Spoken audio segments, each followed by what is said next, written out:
Should you buy a house in 2022?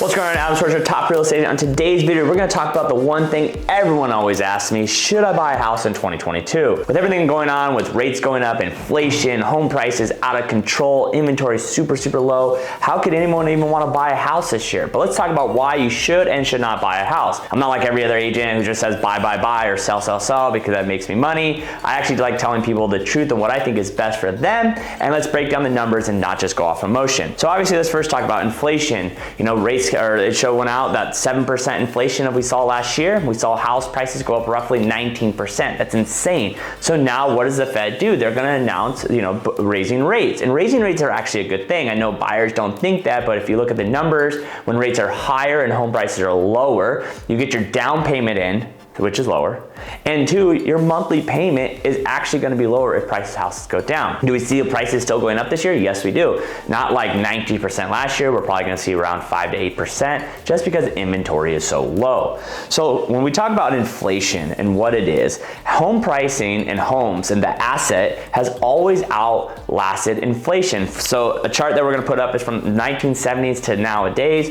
Almost every 10 years, homes have outweighed inflation, other than in the 1980s, it was only about 1 point, and then back in 2000, and obviously we all know what happened in 2000. We see prices continue to go up this year and next year and next year. Remember, the average age of people buying homes is 30 years old. We're gonna have so many people flooding the market in the next 2 years that are turning 28 and 29 that we're just not gonna see buyers leaving the market anytime soon. So if you wanna get into a home, you should definitely get now because prices are still gonna go up. Even though we know it's so tough out there, guys, you just gotta buckle down, start opening up your eyes a little bit more, start maybe looking into a city you might not looking into, maybe looking into a house that needs a little bit of love. Maybe you're not gonna get everything you want, but we're still gonna see prices going up. So if you get in now, you will not be regretted in a year. Saying that, why I won't buy a house this year. Reasoning I won't be buying a house this year is I just don't need a house.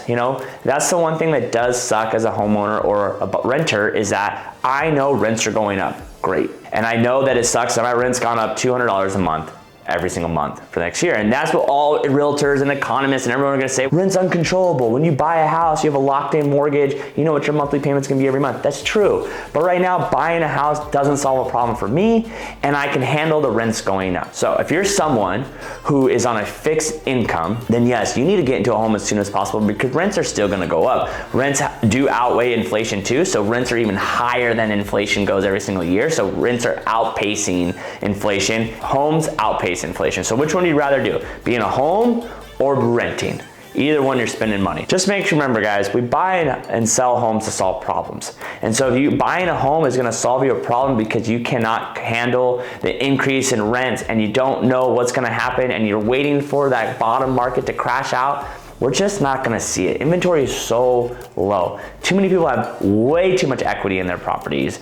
And even like our videos in past talking about there's only 900,000 people in forbearance nationwide, we're just not gonna see the bottom fall out. Will there be a slowdown in prices? Yes. And maybe 2 to 3, 4 years, maybe there might be a little bit of correction because we just got past affordability. Yes, but what keeps on happening every single year? They keep on raising loan amounts. So if loan amounts keep going up because home prices keep going up, then buyers are gonna be able to get into homes with not that much more down and be able to purchase more. It really helps us increase the value of homes. So, should you buy in 2022? Let's wrap this up. If you want to buy a home because you need to buy a home, don't be waiting for the market to crash. Get in now.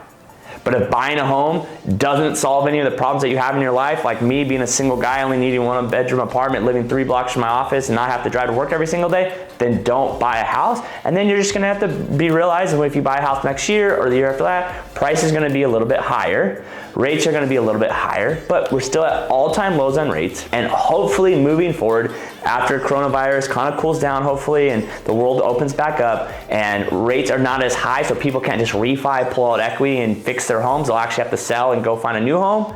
Then maybe we'll have a little bit more inventory, a little bit more options to buy. Prices will come down just a little bit and we'll be just fine at that point. So remember, hit that subscribe button. Hopefully this video helps. Comment below, share. Until next time, guys, peace.